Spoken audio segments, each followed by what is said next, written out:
President Tinubu embarks on two-day visit to Katsina State and will inaugurate projects completed by Governor Dikko Umar Radda.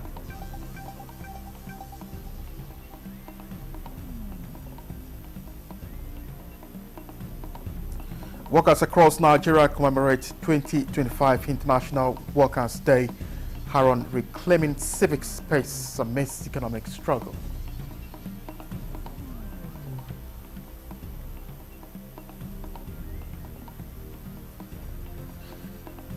And the Plateau State government promises assistance to traders who lost their resources to fire outbreak, assures of return to their lawful businesses.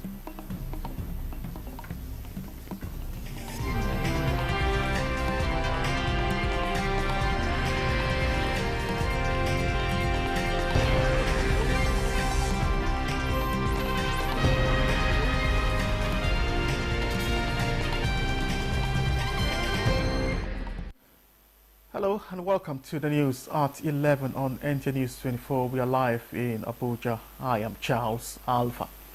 President Bola Ahmed Tinubu will depart Abuja for Katsina State on Friday for a two-day official visit in a release by the Special Advisor to the President on Information and Strategy, Bayo Onanuga. During the visit, the President will meet with key stakeholders to assess the security situation in the state. He will commission the Katsina Agricultural Mechanized Center and a 24-kilometer dual carriageway completed by Governor Dikko Umar Radda. President Tinubu will also honor an invitation to attend the wedding of the governor's daughter before returning to Abuja. And President Bola Ahmed Tinubu is set to pay a one-day walking visit to Katsina State on Friday, May 2nd, to inaugurate two out of numerous projects initiated by Governor Dikko Umar Radda's administration. The State Commissioner for Information and Culture, Dr. Bala Salisu Zongo, disclosed this to journalists in Katsina State. Of Asuwaji's government and Malam Dikko Umar Radda. Since 1999, this is the best government we have seen. There's no sentiment about it. I'm not even a card-carrying member of APC, I'm just a civil servant. Now that the president is coming to Katsina State, we are hoping that some of the problems we have in Katsina will be taken into consideration and solved it once and for all. Malam Dikko Radda, the governor of Katsina, he has done everything for us. If you look at Katsina for now, you see many things that we achieve. During the two-day visit, the president is set to commission some of the laudable projects initiated and executed by the present administration of Malam Dikko Umar Radda. The presidential visit will feature the inauguration of Katsina Eastern Bypass, a significant project which spans from Dutse Road through Kanu and Daura roads and hence at Yandaki in Keta local government area of the state. The project is expected to decongest the city, reduce travel time and boost socio-economic activities in the state. The president is also expected to inaugurate the State Agricultural Mechanization Center, aimed at repositioning the agricultural sector of Katsina State. The Mr. President visit will mark his first official engagement to Katsina State since he assumed office in 2023. Suleiman Kodogi, NTA News. May 1 every year is not just a holiday for the Nigerian worker. It is also a reminder that every worker deserves fair wages, dignity and respect. A day to demand that no worker is left behind. This demands resounded through the Eagle Square earlier today as Nigerian workers gathered to mark the 2025 Labour Day under the rallying theme, reclaiming civic space amidst economic struggle. As the city wakes, they are already on the move. The Nigerian workers whose hands build, serve and keep the wheel of the nation running. May 1st, Workers' Day. Inside the Eagle Square, it was a colorful and energetic event with the usual sights and sounds. Thousands of affiliate unions gathered to reaffirm their commitment to nation building. For the leaders of the various labor unions in Nigeria, the call was clear and urgent. Fair labor practices, good governance, and a call for states, yet to implement the new minimum wage of 70,000 to do so. These days, 10, reclaiming the civic space in the midst of economic hardship calls us to defend democracy, resist repression, and rebuild Nigeria on justice. Expand retirement benefit and unjust pension to inflation. Protect union rights and halt indiscriminate union registration. The Ministry of Labour and Employment and the National Assembly noted their resolve to build bridges and transform the Nigerian workspace. The Federal Ministry of Labour and Employment has made significant strides in advancing labour policies, employment opportunities, and worker protection. These are evident in the launch of the Labour Employment and Empowerment Program, LEAP. We are demanding greater accountability in the management of worker welfare funds. These are not promises. These are legislative priorities. Payment of the minimum wage and its arrears, but it might interest you to note that the release of the sum of over 4.1 billion to the area council chairman for the implementation. The Minister of Labour and Employment, Muhammadu Megari Dingyadi, represented President Bola Tinubu, reaffirmed federal government's unwavering commitment not to only create jobs, but also enhance the welfare, social justice, and overall working condition of Nigerian workers. This Workers' Day is a celebration of their achievements and a reminder of the limitless potential we hold as a united and determined people. Together, we shall continue to strive for a prosperous and equitable Nigeria of our dream. At the square, the eagle soar higher, lifted by the faces of resilience, demands the dignity of Nigerian worker and the reassurance of government. From the Eagle Square, Abuja, Ignatius Nkwo, NTA News. All right, let's see how workers across states in Nigeria commemorated the 2025 International Workers' Day. Ruth Aguili has a compilation for us. To achieve greater efficiency and sustainable development in the future.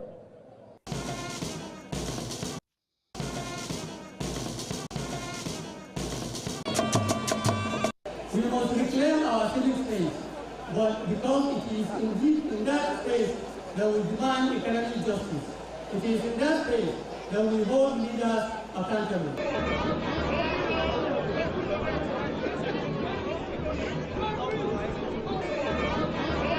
The standard for excellence across our nation.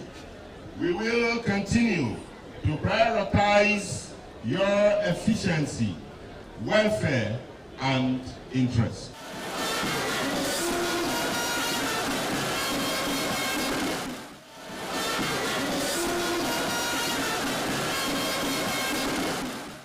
We are leaders. We must find a way to move our step forward. That is the responsibility of a leader. You don't cry, you make progress. That is how we can progress.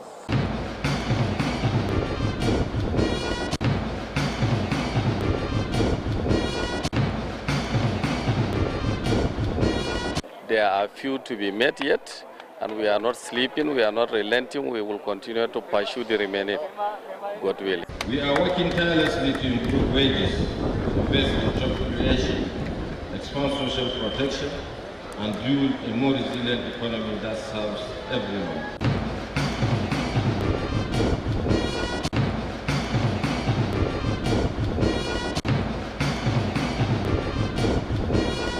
Consolidate achievements and renew their collective commitment to advocating for better policies.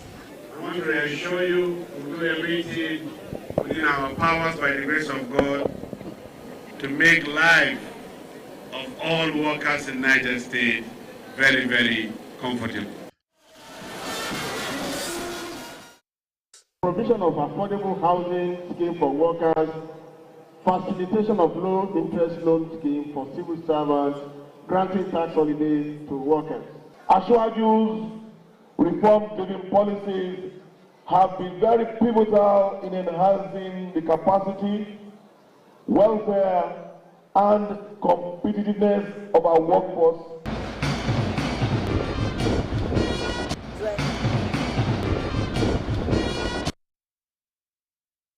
We are committed to the welfare of workers, freedom of expression, dialogue, engagements.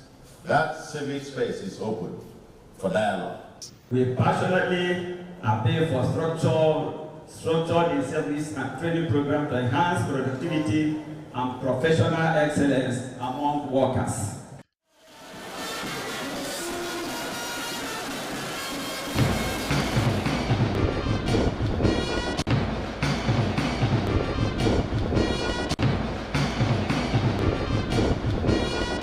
Government and organized labor exchange ideas, share experiences, review their challenges, and institute fresh approaches on the socio-economic development.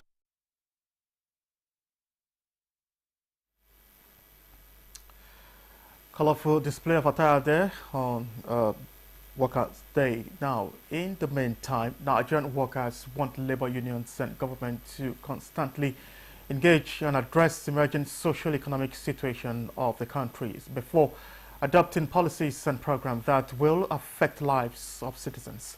Joseph Otsen reports that this view was shared by some as they joined their counterparts across the globe to celebrate this year's May Day. In colorful uniforms, affiliates of various labor movements in Nigeria converge on Eagle Square.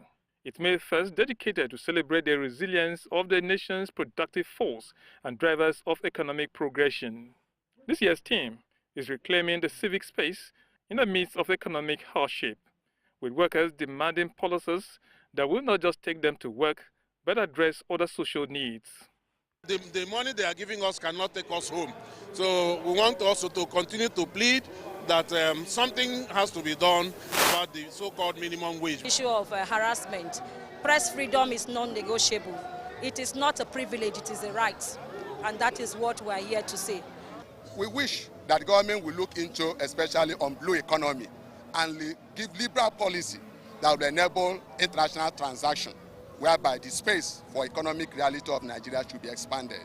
Utilizing the subsidy removal fund to ease transportation, affordable health care, tackling inflation and supporting businesses with grants to grow to the workers who provide soft landing for many. When there was autonomy, the local government were doing better in provision of services, social repair services, construction of road, maintenance of road, drainages, and so many functions of the local government council. But now, local government are almost rendered useless. And the idea is to create that alternative transportation system that is different from petrol. And today, we are starting from the commercial vehicles. We have a lot of commercial vehicles plying on Nigeria road today that are powered by CNG. And we are proud to say that transportation, the cost of transportation has been reduced by over 60%. Let us adjust ourselves. Let us bring to think outside the box. We'll look at our earnings. So how do we be comfortable? How do we support ourselves with that minimum or the meager salary we are collecting from the government? Social security is now the trust of the Nigerian worker, but that security to many here will only come where there is a collaboration between government and the workers themselves in implementing policies that affect their lives. In Abuja, Joseph Otsen, NTA News. Thank you, Joseph, for that report. We will take a quick break now. More reports ahead. Please do stay with us.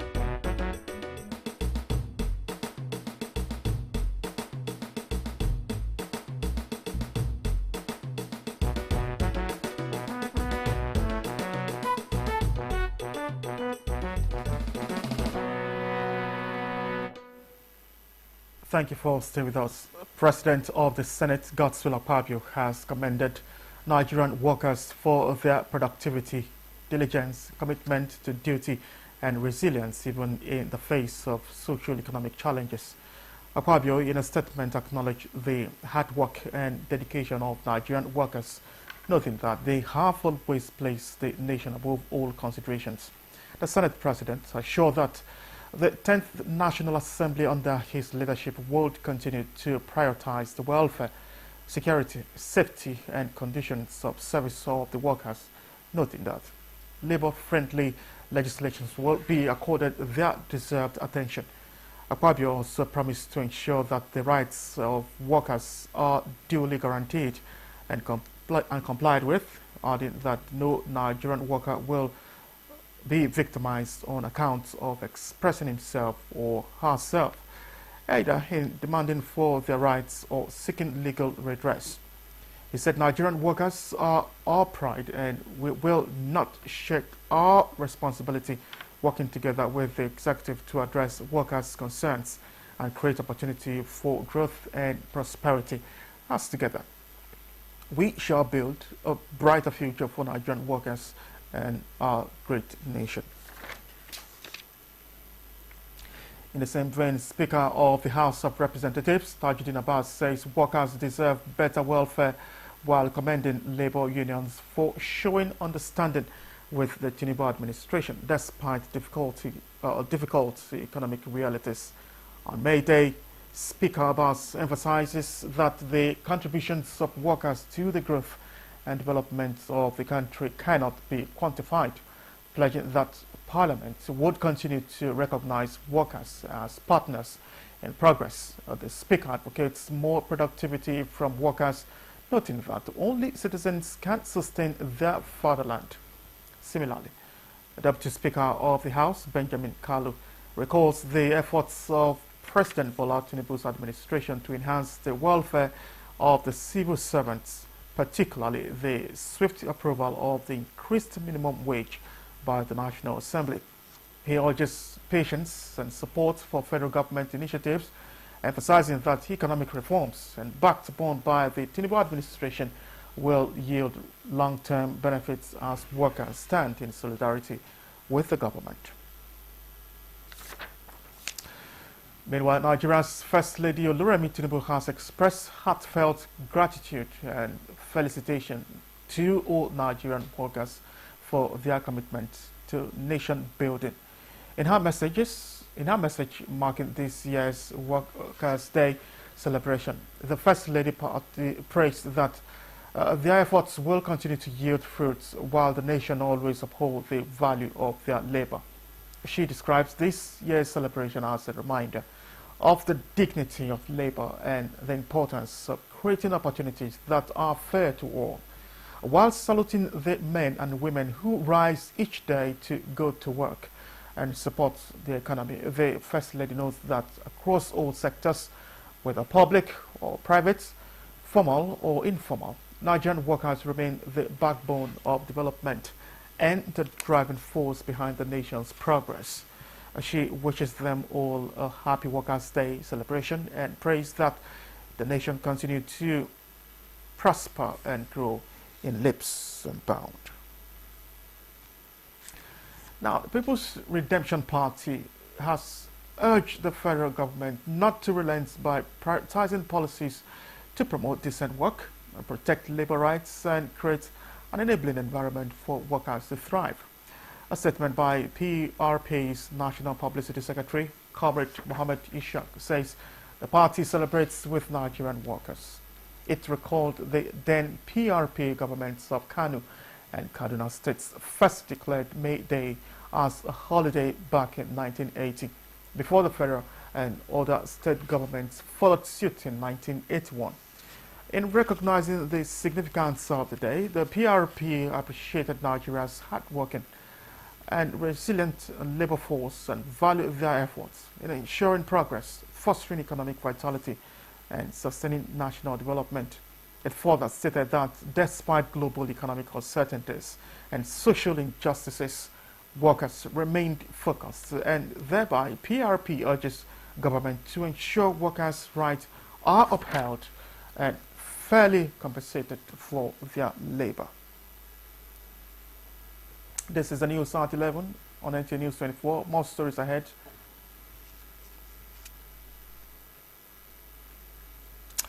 All right. Governor Bello Mutfwang says Plateau State government will assist traders who lost their resources of livelihood as a result of fire outbreak to return their lawful businesses. And the gang reports that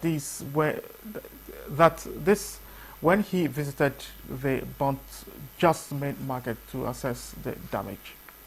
The fire outbreak, which occurred a few days ago, ravaged shops in their hundreds, leaving the traders' faith hanging in the balance.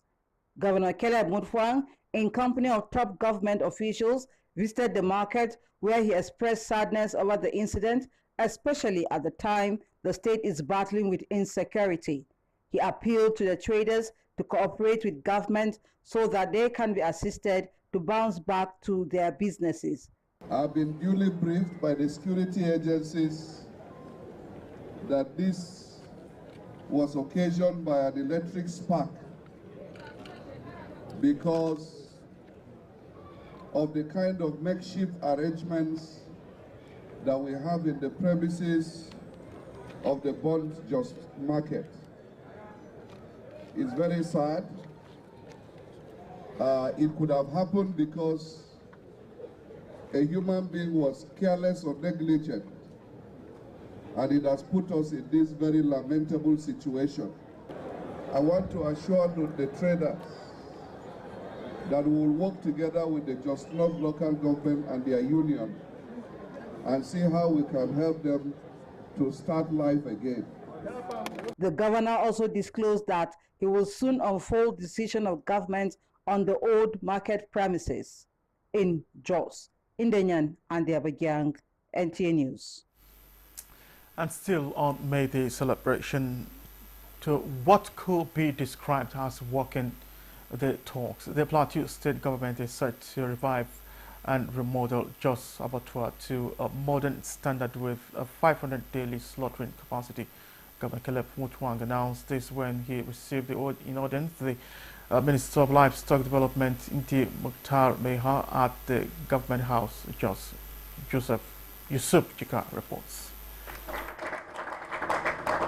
An impactful symbolism, the handshake is not ordinary greeting, but a signified turning point in Nigeria's livestock sector. Governor Caleb Mutfwang of Plateau State described the Ministry of Livestock Development as a game changer of Nigeria's current method of animal husbandry and dealing with insecurity occasioned by farmers-herders clashes, revealing plans to remodel and redesign all the livestock infrastructures in the state for greater results. A clear roadmap that not only are we going to boost our economy and GDP, we're going to create employment, we are going to develop opportunities for entrepreneurs. The value chain around livestock is so massive. The minister revealed that government is committed to reviving the 100,000 hectares Wase Grazing Reserve to reap multidimensional opportunities to herders' family and those interested in livestock farming. We want to put up all the necessary infrastructure in Wase Grazing Reserve to start receiving pastoral animals, so that we put up every necessary infrastructure and amenity in that grazing reserve to make sure that it becomes an economic hub.